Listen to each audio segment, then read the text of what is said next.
Don't judge yourself in the daily, judge yourself in the yearly, and slow it down, be patient. You got your perspective. I just want to be helped. Your perspective. I enjoyed paying my dues. I loved when I was 28 on December 9th working a register because it was busy in the store, and having my friends from college come to the store in their BMW because they worked on Wall Street, and they're buying a case of wine, and they're like looking dead in my face, and I know what they're thinking, which is they just pulled up into my store in their BMW, and I'm the help going downstairs to pick up their case of champagne. I enjoyed those moments because I knew exactly how it was going to play out.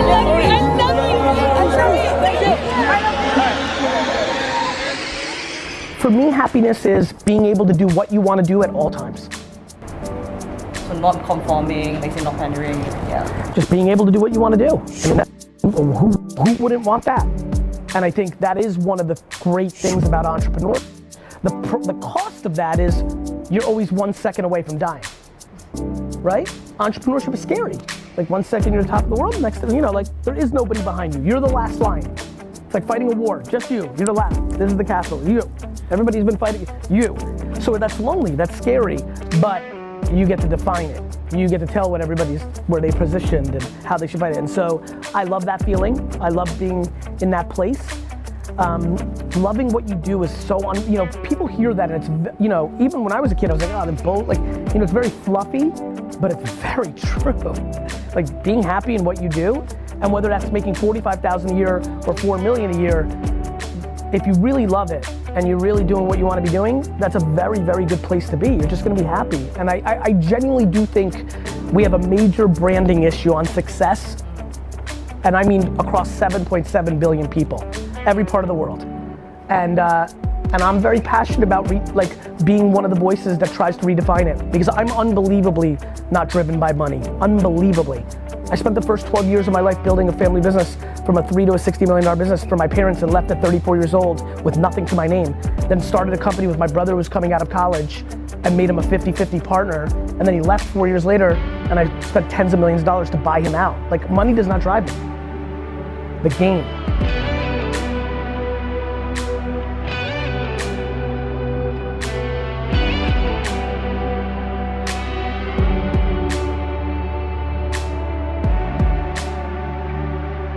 I'm unbelievably in tune with the fact that it's almost impossible to become a human being, and I have no interest for taking that for granted. I love when analytical people, when I have a very deeply math kid in front of me and we're having some sort of debate and they're upset about something, I'm like, you do know the odds of being a human being are 400 trillion to 1, right? I think that what drives me is an unbelievably clear perspective to how lucky we are to have an at-bat. As long as 8 people that I love more than life are alive that morning, I'm in good spirits. I really am. Yeah. I think adversity and humble beginnings is an incredibly good framework to happiness if you layer positivity and optimism around your difficulty. A lot of times people look at their difficulty and dwell and go the other way. So for me, I'm excited every day because I get to play. And yes, I love competing, but I love competing more than I love the game more than the trophy that the game gives me. And that is also another happy part. But I have my perspective in check, I really do. And I don't just say it, I live it. And what's really fun for me is that I'm a little bit older when this has all happened, so I have a lot of people in my life who've known me long before I ever made one single piece of content on the internet in the wine world, let alone what it's manifested into.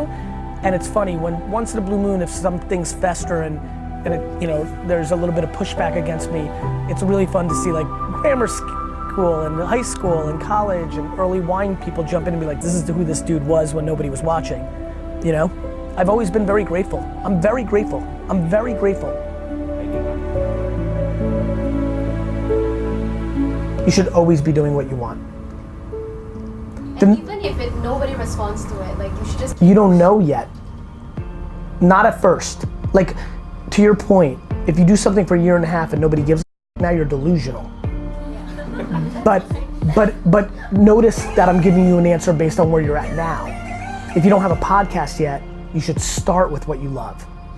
Because the only way you're gonna do something hard enough is if you love it. You know? So you start with something you love, you do it for a year, you feel it out, and you know, if you're now into year 2 and nobody still is, now it's, you know, people always, the hardest question to ask is when should you double down on staying the course and persevering, or when should you bail and shut it down? You never really, like I can never answer that question. There's too much I need to know to answer that question, but in the beginning point, it's very easy for me to answer. Do something you love, because if you're doing something you think will do well, you're now already in a place where it's gonna be hard for you to make the content. You're not passionate about it. You're gonna choose what else is better or easier. Like, you know, it's hard to get going around something you don't feel great about. You're just doing it for what? For the listens, for the subscribes, for what? I mean, I'm so passionately trying to get people to realize happy is better than money. I'm passionate about this. I'm passionate about this. It's a very important conversation that we have to. If we want to really, really, really change, we have to redefine what success looks like.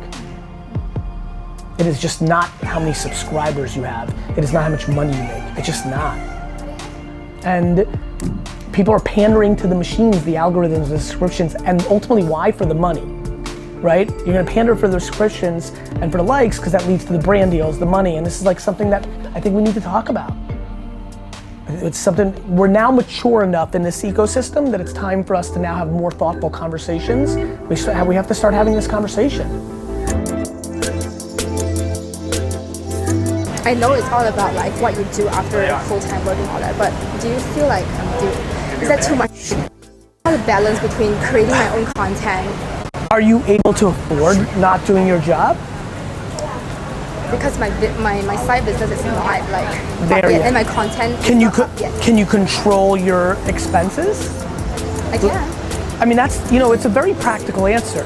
Like, I get that one would want to, you know, you got it nailed down. It is after your job.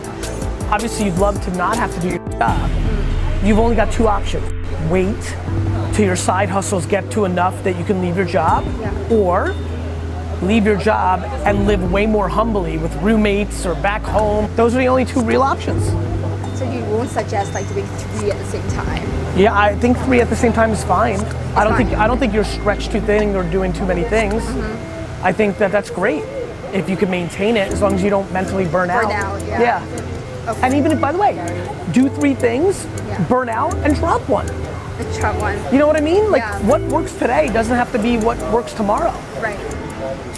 This is one big game of self-awareness. It's not how I want it, it's not how you want it, it's how you need it for yourself.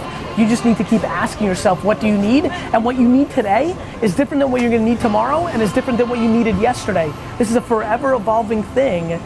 Evolve to what feels right today, not what you think it should be. Great stuff. Thank you. Happy to do it. So Gary, if there's one thing you want to tell every creative out there that's struggling now, that's trying to like get up to their career, what would that one thing be? It takes years of great creative work to get to that place. Like, stop judging yourself. Just because this one video didn't get as many views or not as many likes. Don't judge yourself in the daily. Judge yourself in the yearly. And slow it down. Be patient. Be patient. I love that. Thank you so much. Is there any time when you ever feel like, how do you deal with this sadness? Just once in your life, like one time? I mean, I struggled when I was a kid because I hated school. But since I've been a grown-up, not really. And I'll tell you why. Anytime I start getting sad, I get sad like anybody else, I immediately put things in perspective. Put things in perspective. And here's what I do. Like, Context. Like, just because this business thing, or just because these people said this thing about me, would, like, what would happen if my mom died today? One thing you want to talk to the women out there. Bye, guys. The women out there, what are you going to say? Listen, hustling right now. listen, I have so much respect because you guys deal with so many extra dynamics that dudes don't. So I would say, keep persevering. You've got this. Thank you so much, Gary. You're welcome. Bye-bye. The one that is just really, really, really big for me right now is how many kids don't want to do what their parents want them to do, but aren't willing to pay the sacrifices to do what they want to do. But they don't know, Gary. Like They do. They don't know. They do. They don't want to pay the price. They don't want to pay They still want their parents to pay for their rent. Oh, yeah, They still want their parents to pay for their Uber. They still want, like, they think that they're in control of what their parents are willing to. When you want something from somebody, you're not in control of what they give. Yeah, like when you live at home, you live under their rules. My big thing that always makes me laugh is like there was this kid the other day that got really upset with me, and like really upset with me during a Q&A because I wouldn't invest in his company. And finally I said to him, like, it was really actually like a scene, and I was like, bro, you're asking. Like, he was mad at me. I'm like, I'm not asking you for anything.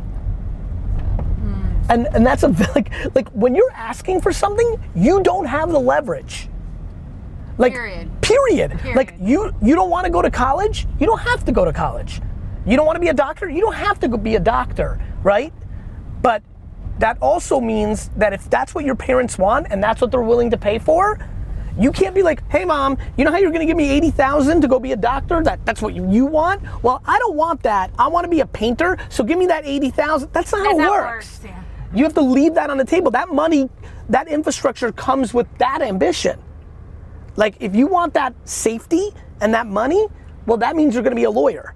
If you want to be a motorcycle racer, that means you're gonna live in a studio apartment with 19 friends. People ask the dumbest. This kid the other day is like, GaryVee, but how do you do this in the Bay Area? It's so expensive. Like, you move, you don't live in the Bay Area.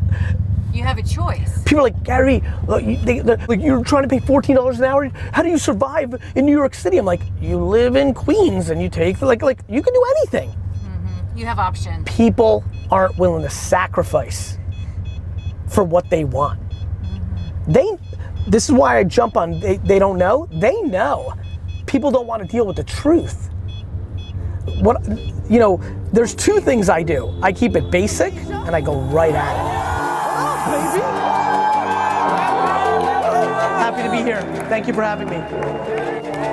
Yes, sir. My question actually isn't for me, it's for my son. He's 10. His name's Giovanni. Giovanni. He wants to be a Twitch streamer. Sounds He right. struggles with confidence.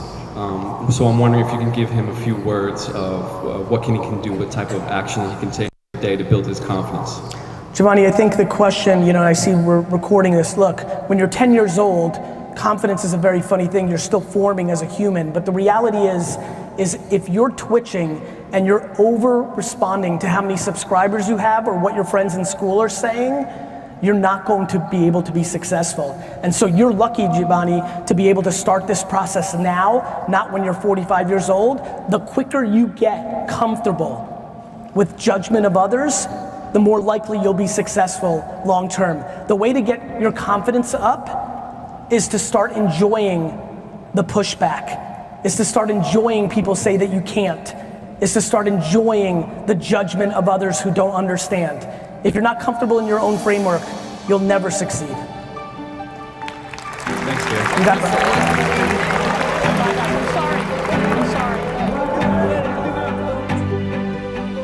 Love you guys. I gotta catch my flight, but I love you. Thank you for coming. Love you back. Thank you. Thank you. Yeah, early. Love it. Great energy in there. Yeah, it was. Really good energy. Really good, really good. Thank you. It's good to see you. See you in Sydney. Can't wait. Thank you so much. You need water? No, thank you. Okay. Thank you. Bye, guys. Bye-bye. Thank you.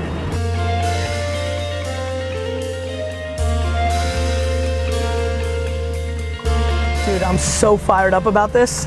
It's so nice. You know what this is? Jet sweater. Do you know what it is? No. This is a replication of the single thing that I value the most in the entire universe. What? When I was 7 years old and we moved to New Jersey and I became a Jets fan, my friends had jerseys. And I came home one day and I said, Mom, everybody has a jersey, I want one. And we couldn't afford to buy a $20 jersey.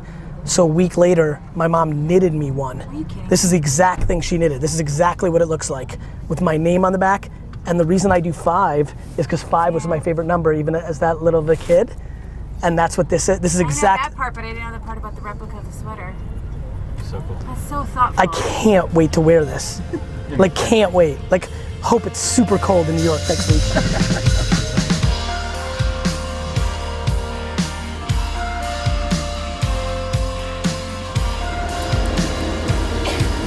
Too much overthinking in the system. That was the theme of the keynote. Great trip in KL. Malaysia, I love you. Singapore, thank you for your time. D-Rock, thank you for your support. Leave a comment, subscribe, or D-Rock will cry. Steve, you gonna leave a comment in this vlog? Oh, I don't mean on camera, I mean in the comment section on YouTube.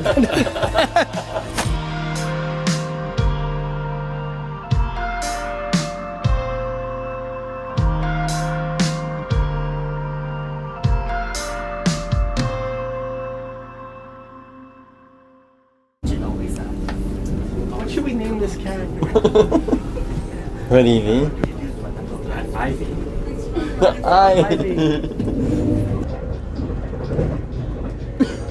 Bro, kind of made a sneaker commercial, you know?